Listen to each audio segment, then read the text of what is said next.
やっておきたい英語長文500 4. 電子メールの影響 It's interesting how much email affects our personal space. While some businesses have replaced much inter-office phone communication with email, most users see email as a medium that protects their private space far more than the telephone. Email gives us a freedom to communicate on our own terms.It's possible for us to communicate without allowing anyone to hear our voice or see our face.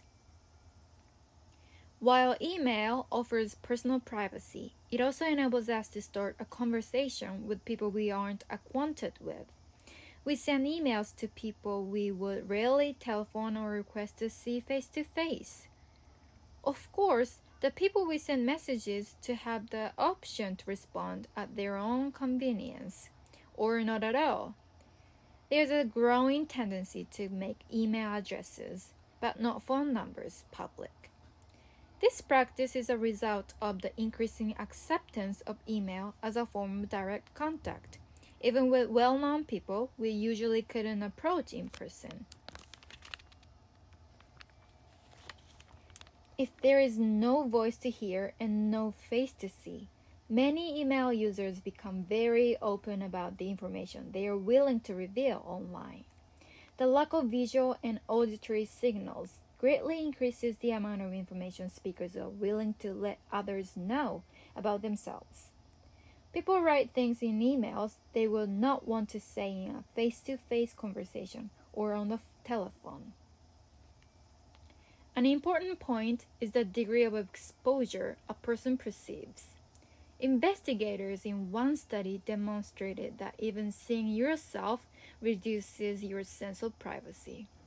In the experiment, participants were asked to comment either on intimate or non-intimate topics while sitting alone in one of two rooms and speaking into a microphone.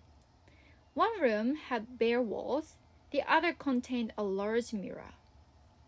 When discussing intimate topics,Participants in the mirrored room were less likely to enjoy the task, had the longest times before answering questions, gave the shortest answers, and gave less intimate information than those who couldn't see themselves.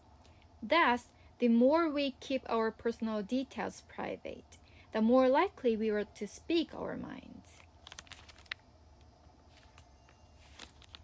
Email, as we know, it allows a high degree of privacy.which in turn helps generate more openness. There are continuing reports from parents about email communication with their children who have left home for college.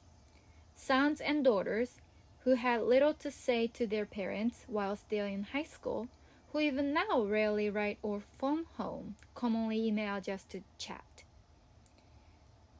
Similarly,Research on the role of computers has shown that people offer more accurate and complete information about themselves when answering questions using a computer than when answering the same questions on paper or through a face-to-face interview. The differences were especially noticeable when the information at issue was personally sensitive.